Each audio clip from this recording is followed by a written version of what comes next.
Everyone, my name is Gabrielle, and welcome to another live of Let's Talk Money with Friends. Every Wednesday, we get the opportunity to come to you live to discuss important and relevant topics. And today is definitely one of those nights. We're going to be discussing a very important topic, and it's diversity and inclusion matters. Why is that important? Because without diversity and inclusion, it's usually very boring. Now, what is diversity? A lady by the name of Verna Myers gave a very simple, and I love that definition. She says that diversity is being invited to the party. Inclusion is being asked to dance. Now, you all been there when you were in high school, junior high, or even college, or going to the club. You remember going to the party, right? Maybe you were invited. But what about if you get there and nobody talks to you and nobody includes you in anything that's being done, or nobody asks you to dance? You know how it feels, right? So we know how it feels to have a good time. And also we know how it feels to be left out and be ignored. So tonight we're going to have this conversation to let you who are watching know that however you're feeling about what's going on at work, if you are not in the diversity and inclusion, what can you do in order to make a difference, in order to change things? And if you're a company, definitely there are things that you can do strategically to improve your environment. And I just want to say that it's a responsibility that companies have. Many times I've heard folks say, well, if you're not being asked to dance or included, why don't you get up and do your own dancing or have fun on your own? It's not always easy to have fun on your own when the environment is not conducive to that. So the responsibility cannot be on the individual only to take responsibility. It is going to have to be a collective responsibility. Yes, you have to more lean in, but your company also has to make strategic decisions that can help you have a better and more comfortable and more engaging and also a happier environment to work with, to work at, and also in every area actually. So without further ado, I just wanted to introduce my guests who are on tonight. I have two guests tonight, two friends who've decided to join us tonight, and I'm always so happy when I have friends on. And so I would like to give the floor to Veronica to introduce herself and to let us know why she decided to be part of the conversation tonight. Hi, Gabrielle. Thank you. I'm so excited to be here. Um, and I'm joining the conversation because I do believe that equity and inclusion matters. My background is as a lawyer and an educator, and I'm currently running for school committee in the little town of Lenox in Western Massachusetts. I studied in Boston, so I'm also a Boston girl. Most important to me is the way in which we create inclusive education environments. And I feel that's been lacking, particularly in what our students learn and how they are prepared for our communities, our society, a global world. Their perspective, I think, isn't as broad as it needs to be. We need to hear from a lot of voices. And I feel like being on a school committee is a chance to influence those decisions and ensure that we are inviting everybody to dance, even if it's a school dance. Exactly. Definitely. And did you want to let them know how we met, Veronica? Yes, yes. Yeah. So Gabrielle and I had the pleasure of often sitting together, not as often as we would like, at the wonderful program of Emerge. Emerge is a national organization with a Massachusetts chapter that helps women to get ready to run for office. And we really have a strong belief that whether it's a school committee or a mayor or a governor or the vice president of the United States, women have the ability, the knowledge, the skills, the passion to make a huge difference in how our world is run. And we're seeing that more and more every day.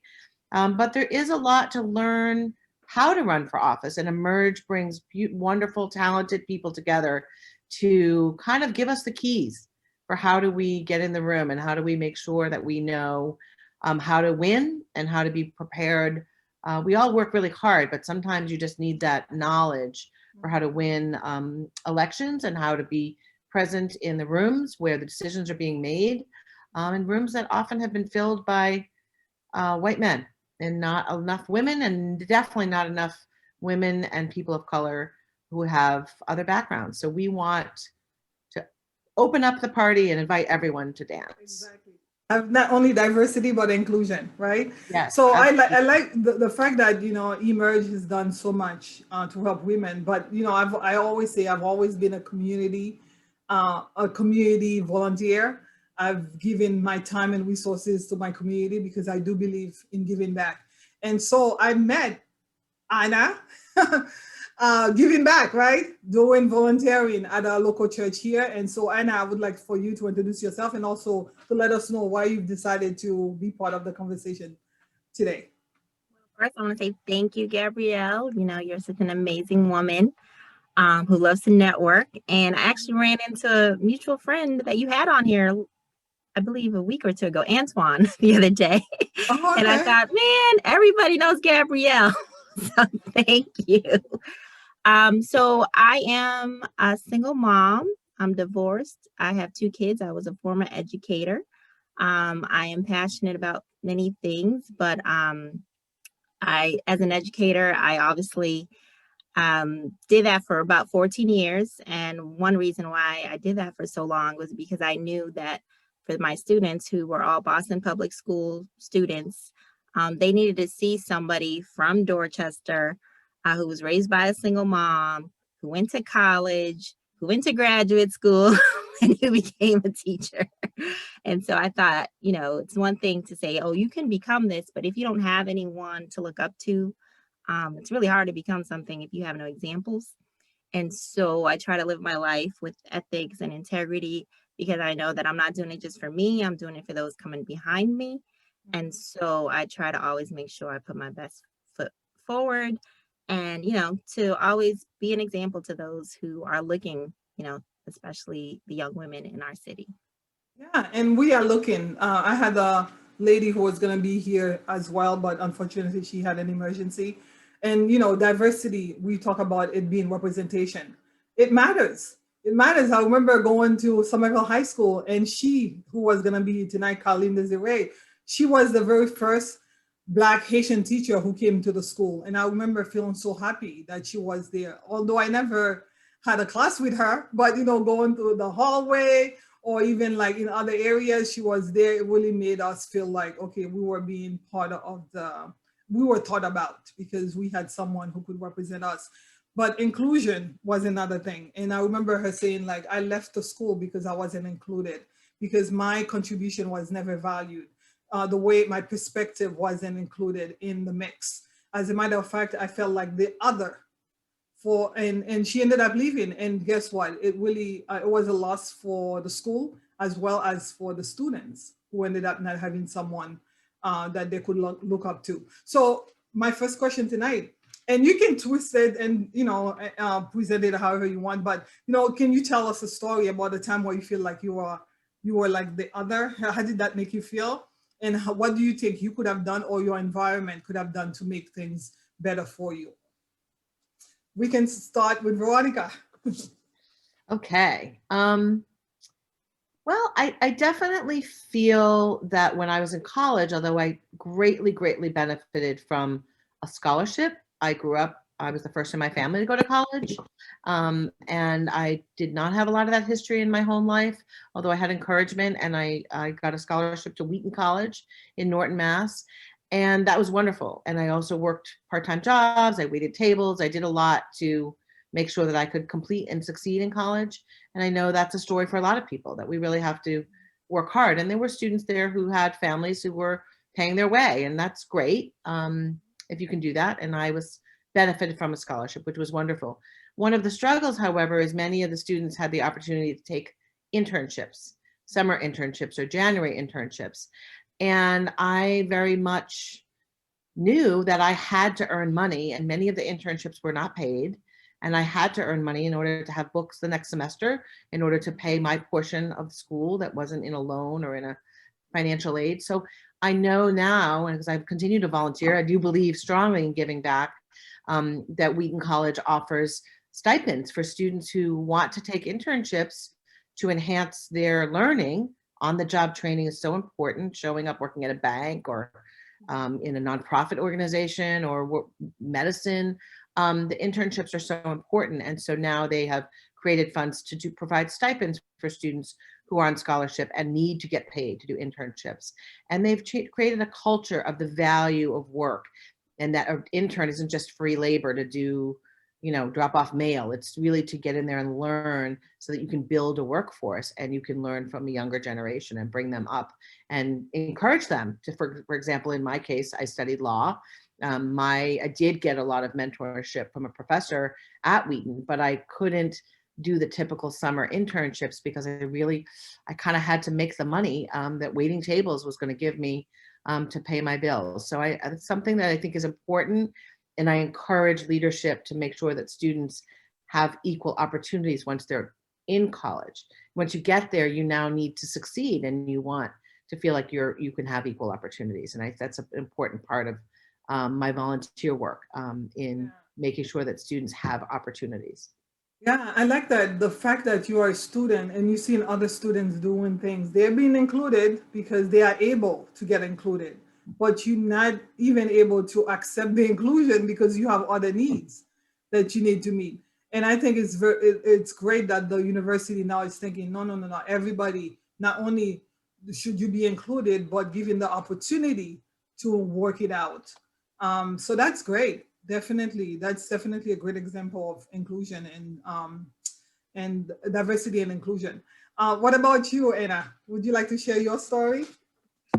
Oh, wow. It's hard to just pick one. Oh, I know. I actually wrote two down just in case. But let's see. Let me share my ethnic background. I'm Cape Verdean American. My parents immigrated here from the Cape Verde Islands in the west coast of Africa. And so I grew up, having to learn English, when I started school. And so my community means a lot to me. We were always taught, to give back. Even today, many people send things back to relatives that are still in Cape Verde. And so when I started, so I had changed careers. I left teaching and I came into finance. And the teaching world, for the most part, is a very female world.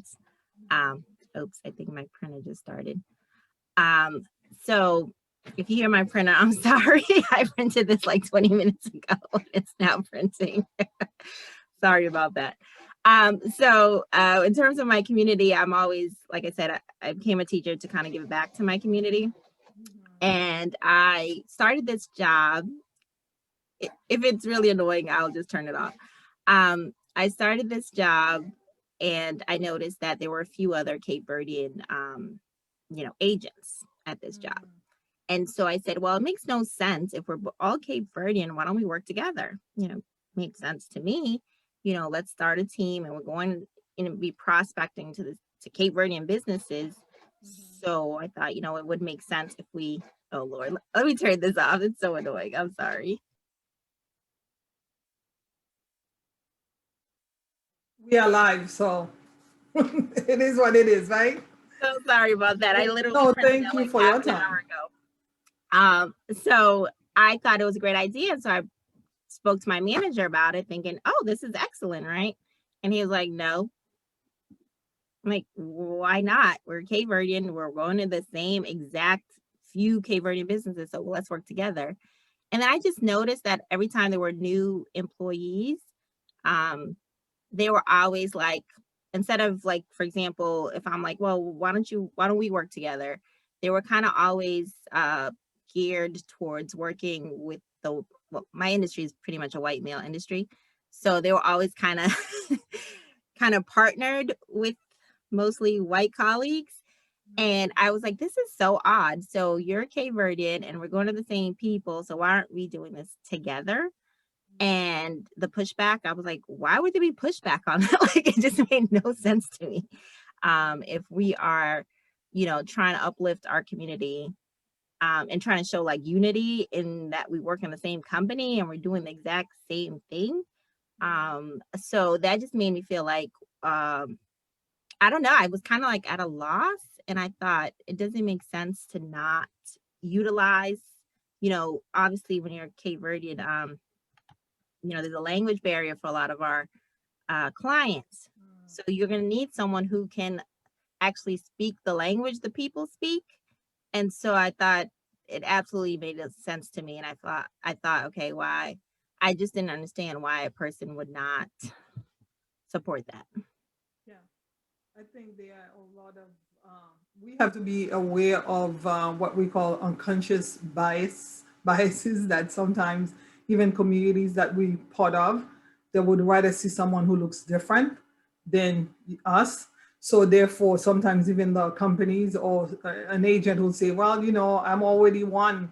Let's have somebody who's different instead of having multiple of the same type of people because our communities have the biases that we have to overcome as well. So I know for me, oh gosh, like I have so many stories as well. But as a believer, I grew up in I lived in the North Shore. So I was part of a church that was, I would say, a white church because the membership was like maybe 90%, because I was in Winchester at the time, and so that's the environment. And I felt very included because the culture of the church was an inclusive culture. Like everybody was welcome, right? But it just so happened at the time the community was not as diverse. So not only included, like I was invited to dinner, I was invited to weddings, I was invited to all the parties. Like I babysat, I did all that stuff. And then I came to the North Shore with being in not the North Shore, the Boston area with folks who are just like me, right? And I went to churches who were, I would say, Black churches, and I felt excluded. And it was kind of funny because I was never invited to anything. I would come to church and folks would say hello, hello, and the church is gone, everybody's gone. I never felt connected. I didn't have community. And I remember saying to someone, I'm part of this ministry here. How come, like, Sunday afternoon, where are the lunches and the parties and the gatherings? Because that's what I was used to, right? In the North Shore, like Sundays after church, we're going to lunch. Sundays after church, we're going to, somebody's house for dinner or something like that. And there wasn't any of that. So sometimes it's like, I was like shocked, like you said, the cultural shock for me, because I was expecting even more so than I had received in the North Shore. So, but with work, it's, the opposite. Going into financial services, being in an environment where I remember working for this one company that just got sued for race discrimination. And they had like very few advisors of color, and we were not included in anything. You would hear about trainings that are being done, and you're like, oh, how come I didn't get an email? Nobody would tap your shoulder and say, hey, we're doing this, come over. Or even like for some reason, like the idea of like bringing people in and making them feel comfortable is not something that it wasn't the culture. It wasn't like something that like I said, the church that I had the experience with, they didn't make that a culture. They didn't make that it wasn't a culture. And the same with that company that I was with. So my next question is that, why is it important for institutions and companies to have diversity and inclusion? What's in it for them? And what's in it for the people who are part of those institutions? Who do you want to go in the Yes, same Veronica, you can go next. Yes. So I want to just do a little truth telling and be vulnerable for a minute and let you know that I thought that because I was a scholarship kid and I kind of had to come up through school hard knocks, that meant I knew what it was like for people who weren't like me, who also had to kind of come up. And felt like, oh, if you had a scholarship, Gabrielle, if we were next to each other in school as a woman of color and me as a white woman, and we had scholarships, that we would have the same opportunities going out into life. And I'm a little embarrassed to tell you that at my age, in my 50s, I started to realize that sense of pulling yourself up by your bootstraps, those opportunities are not equally available to everyone. And that has shocked, it shouldn't shock me, but it has angered and upset me. So I'm doing everything I can to try to be a great listener. And particularly what I love is when I get the perspectives, better perspectives. I think I didn't seek out perspectives of people different from me. And now I do. And I just feel my eyes are opened and I feel so much richer and more grateful to hear stories, lots of different types of stories. It's broadened my view. I was listening to some poetry today on NPR, or actually on a podcast that's Black journalists who have been doing some poetry, and it just really broadened my viewpoint. So number one, I think in general, listening to each other is a gift and an opportunity to broaden our viewpoint. So it's good for everyone. But let's be real, businesses want to make money. Correct. So the other part is I want to say, if my business has, and I had a small law practice, but if my law practice had people who speak Spanish or had people who are women or people of color, and the clients come, they're going to feel more comfortable and feel that there's someone listening to them. If I'm only looking at one perspective and showing one point of view, the clients are not going to feel comfortable. They're not going to choose my business. And let's face it, we want more customers. We want more business. We want a better business. We want great culture. We want people to feel welcomed.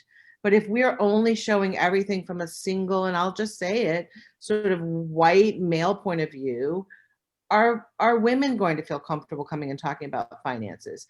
Are people who maybe didn't grow up in a culture where people talked about money, how will they begin to learn?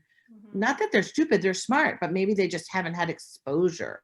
So they get that exposure and they grow and they become investors and they become homeowners and they refer their friends. And so why wouldn't you want to open your arms wide instead of narrow? Bring people in and you have a better business. So listening to perspectives, listening to people's points of view is going to bring more business to you. So let's be a little selfish. I also think it's a gift, personally. Yeah, I like that too. And the idea of inclusion, creating retention, because not only are businesses, they're in the business of making money, right? You go into business to make money, but if you have a revolving door because folks are not feeling included, whether it's a church, whether it's a school, or whether it is a company or a law firm, and folks are coming in and out and you see them disappearing. Because I remember I was talking to one of the ladies who was on the show not too long ago. She said that I went to work for this university in Boston. 8 months later, she was gone because of the lack of inclusion. Yes, they wanted diversity. They invited her to the party, but she wasn't included. It's the same thing with your churches. If you have inviting people and saying, come over here. And I like to talk about churches because that's another thing that I talk about beside money, my faith. Come over here, and you haven't created an environment, a culture to include them, guess what? You're going to have a revolving door as well. So inclusion is so important. Diversity, great, but inclusion is so important because it makes you feel like you belong. It makes you feel like you're part of this, and it makes you feel like you're valued. So can you tell us, of course, Anna, why do you think it's important as well, in your perspective, that organizations or institutions have diversity and inclusion? Definitely. Well, first of all, our society is not entirely white male, as Veronica so nicely pointed out. And actually, I was late to this today because I was speaking to my client who only speaks Spanish, and she found me because she Googled Spanish speaking advisors in the Boston area. And so just with that little example, I had decided to learn Spanish in high school because everyone around me in Boston, I would say in my neighborhood, you were either Cape Verdean or you were Puerto Rican or Dominican. So it's like you had to learn to speak Spanish to survive. And so that's why I started in high school. I went through college. I did a summer in Spain, and it has paid me in dividends because I would say, like most of my clients, I would not have been able to communicate with them had I not, taken Spanish extremely seriously. And sometimes I'm like, I don't even know how the words come out because I mean, when I was a teacher, I spoke Spanish every day because all my kids were bilingual students coming from the DR, coming from wherever. So to communicate with them, if they were, new to the country, I would explain it to them in Spanish, because I understood that you can learn about the Constitution in English, but guess what? It's the same facts. It's just in Spanish, you know? And so I always made it a point that, you know, language should not be a barrier. It shouldn't be a barrier to education. It shouldn't be a barrier to, you know, your financial goals. It shouldn't be a barrier to anything. But my other story is I had a client who was Vietnamese, and she wanted a Vietnamese speaking agent. And so I said, okay, I'll try to find you that. And sadly, we had not a single Vietnamese speaking person that could help her. And I was like, this is ridiculous. Like, you know, this is Boston.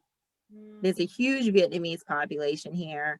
I'm not saying you need to go out and hire 10 Vietnamese people, but you should at least have a group of people who represent, you know, the area where you're working, whether that be Spanish speaking, Vietnamese speaking, Cambodian, whatever. But I was really kind of saddened that I couldn't help this client, because obviously I can't speak Vietnamese, but I think we do a disservice when we can't provide, or at least translation service. Like, give me something. Like, I'm trying to help this client. Like, you should be able, as a corporation making billions, to provide some type of translation services at the very least. So I just think if a corporation really wants, you know, to serve the people that are paying its bills, then it should be inclusive. Yeah, definitely. I believe in language justice and just being able to articulate and communicate in the language that you're most comfortable in. That's very important.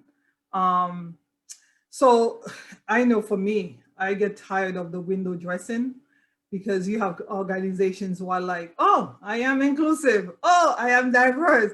Oh, I believe in equity, right? Diversity is my thing. And they even have officers, right? Just like we have compliance officers to watch all the illegal activities or legal activities that are going with a company. They have like officers who are diversity, equity, and we even, like my school, they have a certification you can get. So many universities now are offering these certifications in diversity, equity, and inclusion. And companies are saying, you see, I have an officer here, so I am. But you know what? So like I said, we are tired of the window dresses or dressing. What can they do, in your opinion, to truly make this issue an important part of the workplace culture, so that the next Vietnamese person who's looking for financial services can get it, or the next person, or the next minority, female or white woman, or anybody from the diverse groups that we could list, right? They're looking for to get promoted, to be part of an organization. They feel like, oh, not only am I going to be invited, but I'm going to be included. What do you think companies could do?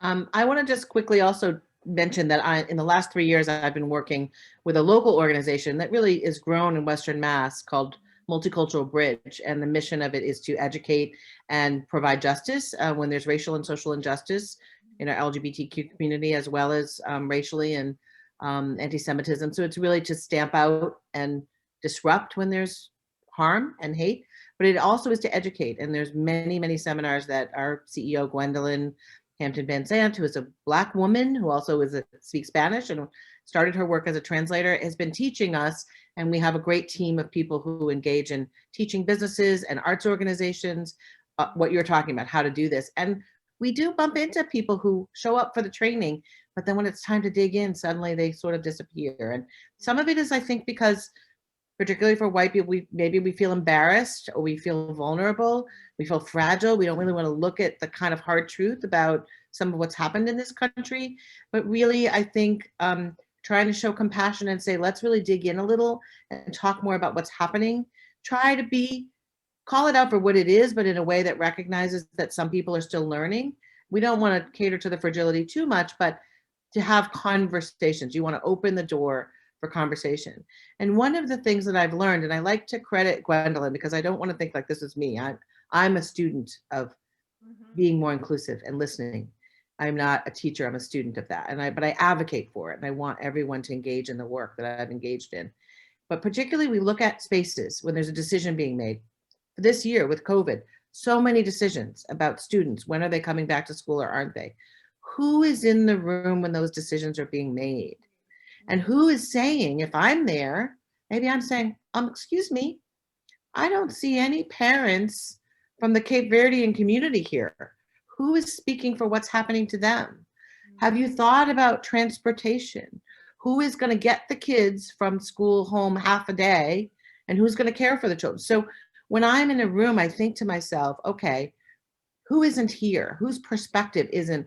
And I'm not saying that I'm speaking for someone, because I don't want to say that I know what a Cape Verdean family or a Vietnamese family might be feeling. I just want to point out that they're not being listened to. So I feel like that's my opportunity to say, hey, wait a minute, we're going to make some decisions here. Who are the important people that aren't in the room, and how would their perspective matter? Because I do think that we make assumptions if there's a parent home to care for kids and get them off the bus. So we make assumptions that there's a 2-parent family, which many times there isn't. We make assumptions that there's Wi-Fi and technology. Sometimes we make assumptions that people even have a roof over their head. Some families are struggling with homelessness. So if we really want to care about our community, we have to listen to all the voices as we make decisions and include them. And again, we're really living our values, right? If we say, who's not here? Yeah, definitely, Veronica. You remember we did that training called, we had read an article about the ally theater versus a true ally. And, you know, you willing to speak up and when there's a need for it, and not feeling like, oh, I know everything. You know, I've experienced. No, you can speak up even if you don't know everything, because you're speaking from a perspective that I care about the people, not dramatic, like we called it ally theater. You remember in training? Yeah. So what about you, Anna? What do you think companies can do or should be doing? Yeah, well, I really think companies know what they need to do. I just don't think they want to do them because it's not rocket science. They just have little incentive for doing it. So there's no real, you know, if there's not a penalty, they're not going to do it. You know, they could have women on their boards, they can have people of color on their boards. But guess what?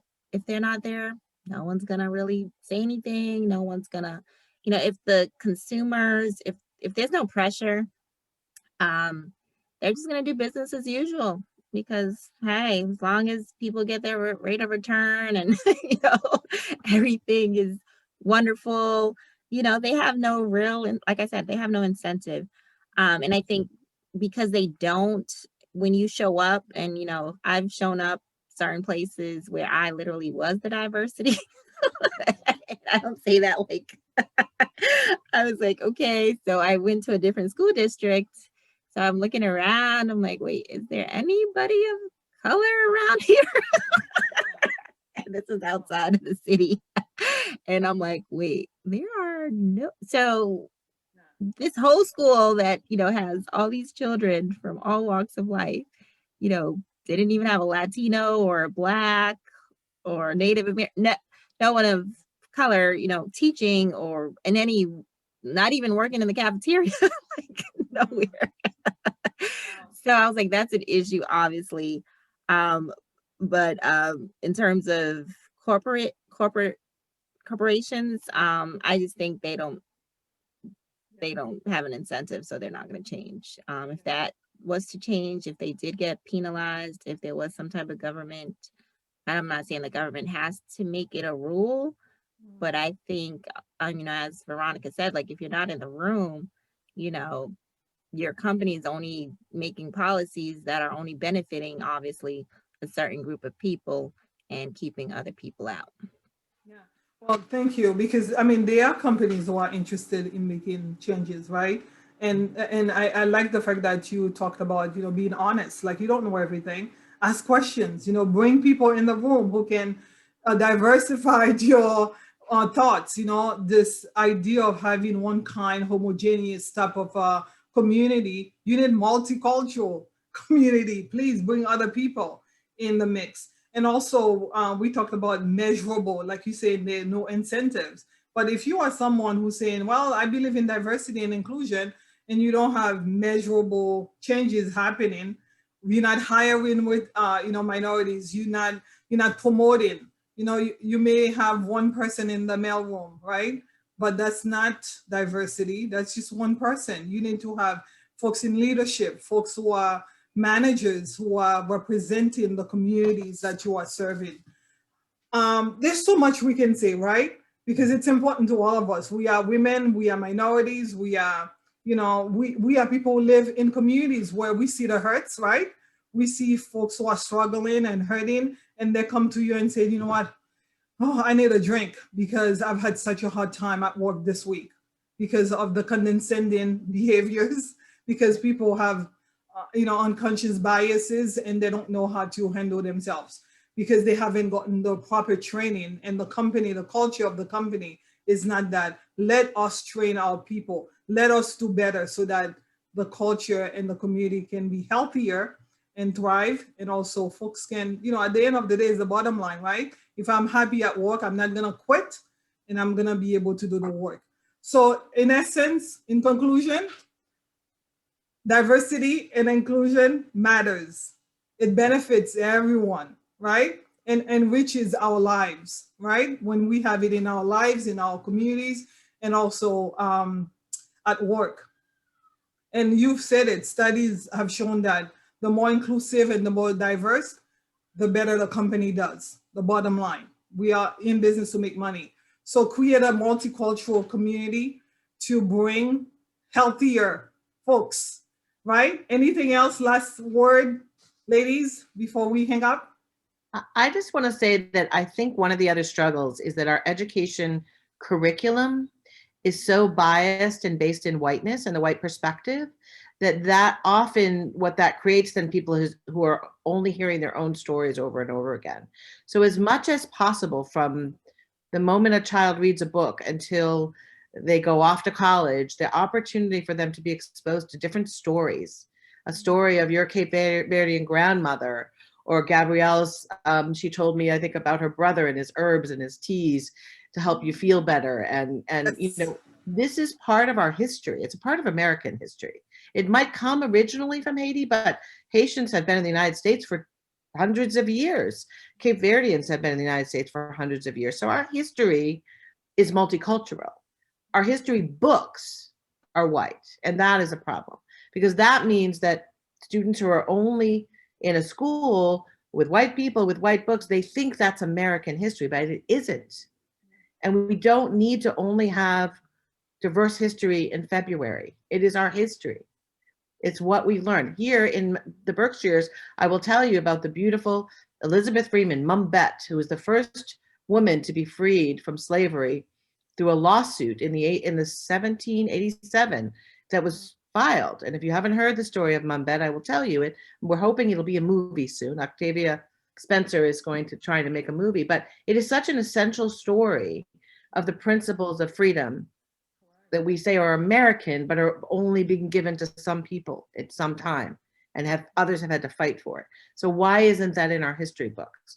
Why aren't we reading poetry, beautiful poetry from Langston, some read Langston Hughes, right? Because he's seen as the poet, but there's so much poetry. So I just say that we are a multicultural country, and we need to tell multicultural stories and live our truth. Multicultural lives. Yeah. I would say, do you want to say anything, Anna? All right, Anna. Yeah. I'll go on and on. I know. I would say, in essence, get uncomfortable so that you can become comfortable. Because I know I've had to be uncomfortable in many situations. And now I'm very comfortable because of the fact that I made a choice. You, everyone, companies can make a choice to become uncomfortable first so that they can be comfortable. Thank you so much for your time tonight. It's nice always to meet great you, to have Anna. you. Thank you, Veronica. Thank you, Anna. You. And